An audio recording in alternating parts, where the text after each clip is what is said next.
Welcome back to all our regular fans to Cat Scratch Kitchen. Today we're going to make a copycat of a classic dessert that's been around for decades, the Woolworths Cheesecake. This cheesecake is named after the Woolworths retail 5 and dime store, which was a popular place to shop and eat in the 50s and 60s.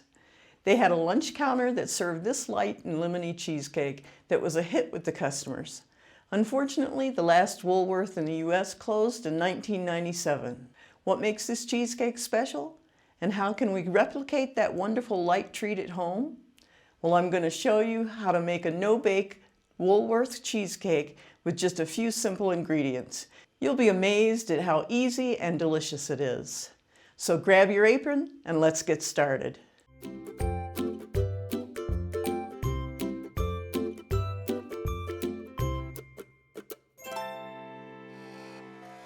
We'll start out with 6 ounces of lemon jello and add 2 cups of boiling water. Just stir it until it dissolves.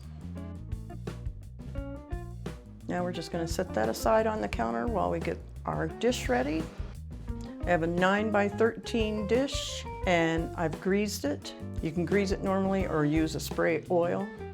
Now we'll make the crust for it. It's just a normal graham cracker crust. Got 3 cups of graham cracker crumbs. It's a 1/4 cup of granulated sugar and a 1/2 cup of melted butter. And you want to just mix it all together.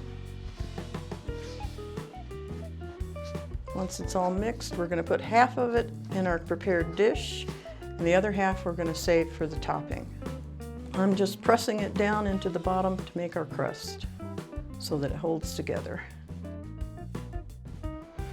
And we're not going to be baking this crust. We're going to be putting it in our freezer and let it sit there until we get the rest of the cheesecake put together.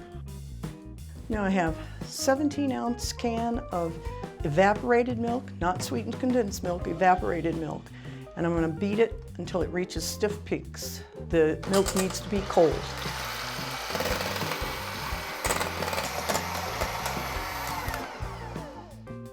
And there we go, it got nice peaks. I'm going to set that aside. I have 16 ounces of softened cream cheese. And we want to whip this up until it's nice and smooth and creamy.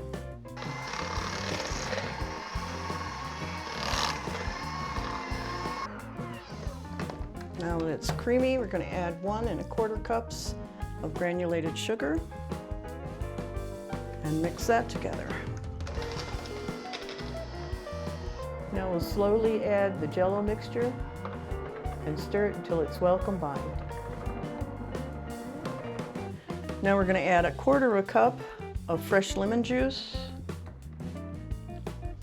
and 2 teaspoons of vanilla. Give it a little mix. Now we're going to fold in our evaporated milk. When you're folding it, you can see how light and airy this is going to be. It's not the same texture as your normal cheesecake.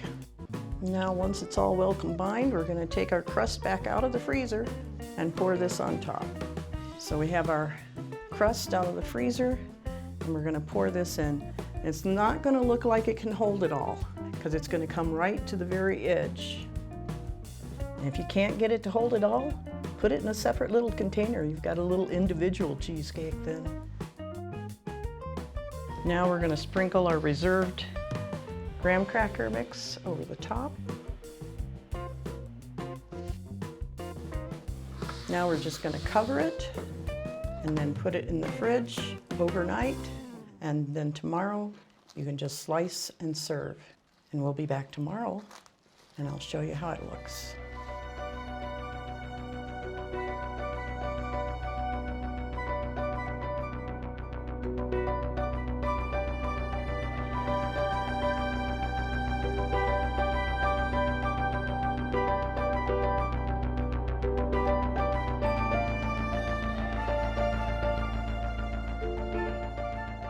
And that's it. Now you can make a delicious Woolworth cheesecake that tastes just like the original. I hope you enjoyed this video and learned something new. If you did, please give this video a thumbs up and subscribe to Cat Scratch Kitchen for more easy and yummy recipes. Also, let me know in the comment if you ever tried the Woolworths cheesecake before, either at the original lunch counter or homemade. I'd love to hear from you. As always, the recipe is just below the like button, as well as a link so that you can print it out. Thanks for watching, and until next week, have fun in the kitchen.